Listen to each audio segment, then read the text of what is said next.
Baik Bapak Ibu Guru, Assalamualaikum warahmatullahi wabarakatuh. Kembali lagi dengan saya di channel saya. Nah, terima kasih buat Bapak Ibu Guru yang terus memantau channel ini.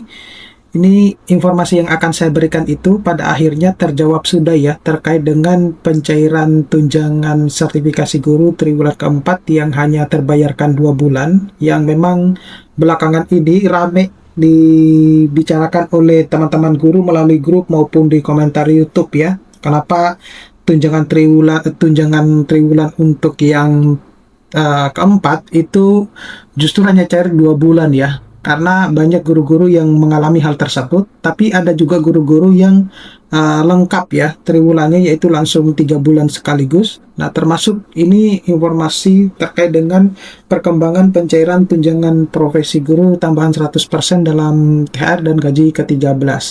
Nah, tapi sebelum saya membahas ini lebih dalam, saya mau menginformasikan kepada teman-teman guru bahwa bagi Bapak Ibu guru yang ingin mendownload e-book ya, contohnya ini, tentu masih banyak lagi. Bapak Ibu guru bisa mendownloadnya melalui link yang sudah saya sediakan pada deskripsi dari video ini.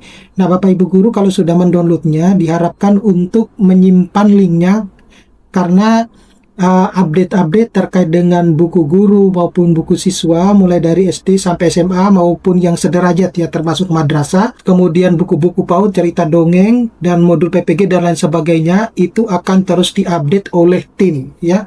Jadi Bapak Ibu guru bisa mendownloadnya dan menyimpan linknya, karena nanti sewaktu-waktu Bapak Ibu guru bisa cek lagi, nanti setiap dicek nanti ada updateannya.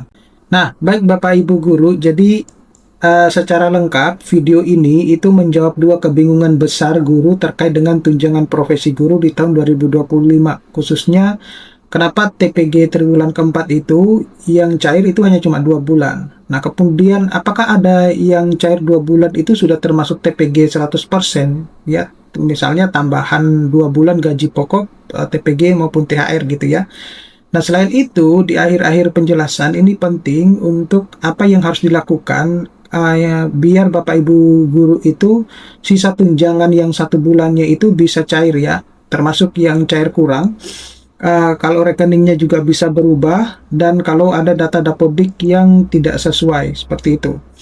Nah, persoalan yang ada di mana di dalam banyak dijelaskan atau yang rame ya di mana di grup-grup itu, bahwa pencairan tunjangan sebenarnya triwulan keempat itu mulai berjalan 2024 November khususnya untuk ASN, dan banyak guru yang baru menerima 2 bulan TPG. Nah, padahal 1 triwulan itu seharusnya kan 3 bulan ya. Nah, ini memunculkan pertanyaan bahwa apakah memang triwulan keempat itu hanya dibayar 2 bulan saja, atau ini justru sebenarnya TPG 100% ya, dalam hal ini adalah tambahan 2 bulan THR dan gaji 13 gitu.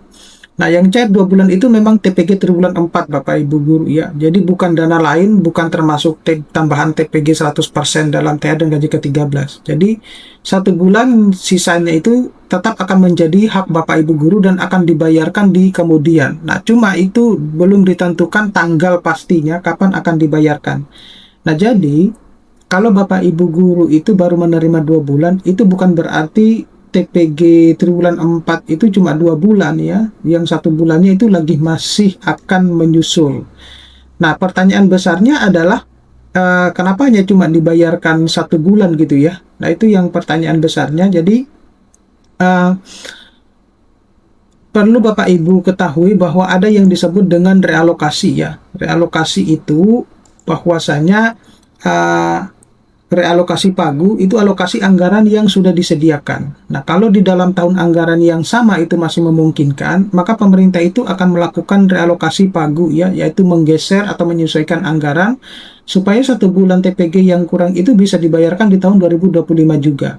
Nah, kemudian ada carry over ya, atau dibayar tahun berikutnya. Kalau pagu tahun 2025 itu tidak cukup, kekurangan 1 bulan itu tidak akan hilang Bapak Ibu guru. Bapak Ibu guru nggak perlu khawatir. Nah, tetapi itu akan dibayarkan dengan mekanisme carry over, di mana artinya bahwa akan dibawa ke tahun berikutnya, yaitu tahun 2026. Nah, tentu Bapak Ibu guru pasti akan kecewa ya kalau misalnya melakukan atau ada skema carry over ini yang akan dibayarkan di tahun 2026.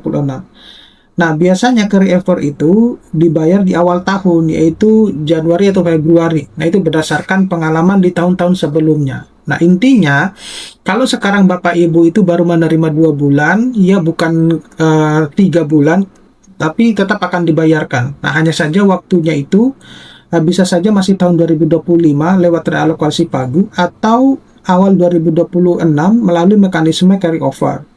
Nah, bagaimana dengan status TPG 100% dalam THR dan gaji ke-13 ya untuk tahun 2025 ini, maksudnya untuk anggaran tahun 2025 ya. Jadi di video ini juga diluruskan ya kesalahpahaman bahwa banyak yang mengira bahwa 2 bulan yang cair itu adalah TPG 100% dalam THR dan gaji ke-13 ya. Dalam hal ini adalah tambahan 2 bulan gaji pokok. Sebenarnya itu bukan ya Bapak Ibu guru ya. Jadi yang cair itu adalah benar-benar yang TPG triwulan 4, bukan yang TPG THR 100% itu gitu. Nah, artinya guru sertifikasi itu masih akan menerima tambahan pemasukan 2 bulan gaji pokok ya. Dalam hal ini adalah THR dan gaji ke-13, dan ini belum apa untuk nanti video berikutnya akan saya buatkan gitu ya terkait dengan hal tersebut.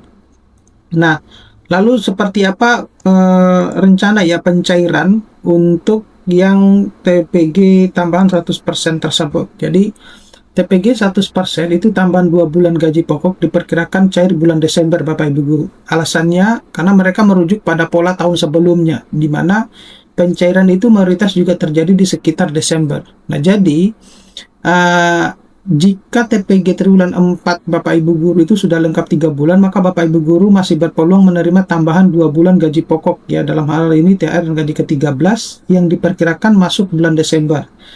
Nah, untuk yang baru terima 2 bulan di triwulan keempat itu masih akan dipantau apakah kekurangan dibayar lewat relokasi pagu di akhir tahun atau carry over di awal tahun berikutnya.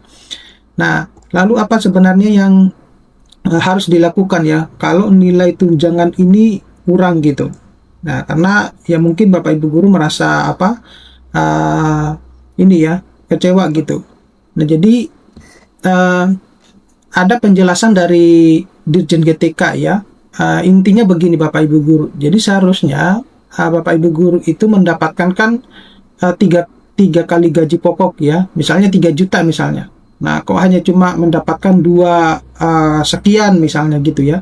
Maka biasanya masalah ini ada di gaji pokok yang tercatat. Misalnya Bapak Ibu guru naik gaji berkala atau baru naik pangkat, tapi data gaji pokok belum diperbaharui. Kemudian langkah yang harus dilakukan itu adalah memuktahirkan nilai gaji di sistem melalui Dapodik kepegawaian terkait. Nah, guru perlu aktif cek dan mengupdate data, tidak hanya menunggu gitu. Nah, kemudian diatur di Permendikdasmen nomor 4 tahun 2025. Nah, jika ada kekurangan pembayaran akibat data belum sesuai, akan disesuaikan di triwulan atau semester berikutnya. Nah, jadi tidak ada uang atau hak guru yang hilang, hanya tertunda dan akan dikejar di pembayaran berikutnya. Nah, kalau sampai terjadi kelebihan bayar, maka Bapak Ibu guru itu harus jujur dan melapor, karena mekanisme pengembalian itu juga harus diatur, dan pengembalian dilakukan ke RKUD, dalam hal ini adalah rekening kas umum daerah, bukan ke rekening pribadi oknum gitu. Nah, lalu seperti apa kalau misalnya rekeningnya berubah ya, berubah di data Dapodik dan lain sebagainya. Jadi kalau rekening Bapak Ibu guru itu berubah, jangan panik. Jadi yang harus dilakukan itu adalah segera mengupdate ke operator sekolah, selain update di sistem lapor, juga ke SIM tunjangan atau SIMBAR, sistem pembayaran dinas pendidikan. Nah, tujuannya itu supaya data rekening di sistem penyaluran tunjangan match dengan rekening terbaru sehingga tidak menghambat pencairan. Nah, kalau data di Dapodik tidak sesuai, maka Dapodik itu adalah kunci sebenarnya. Jadi semua kebijakan dan proses administrasi termasuk pencairan tunjangan berangkat dari data Dapodik ya. Misalnya rombel, beban mengajar, linearitas mengajar, NIK, status kepegawaian dan lain-lain. Nah, kalau ada data yang tidak sesuai, langkahnya misalnya Bapak Ibu guru segera perbaiki data di Dapodik ya melalui operator sekolah atau operator dinas. Kemudian setelah diperbaiki di data Dapodik, maka guru harus dicek kembali di info GTK-nya, apakah perubahan data sudah terbaca atau terupdate di info GTK.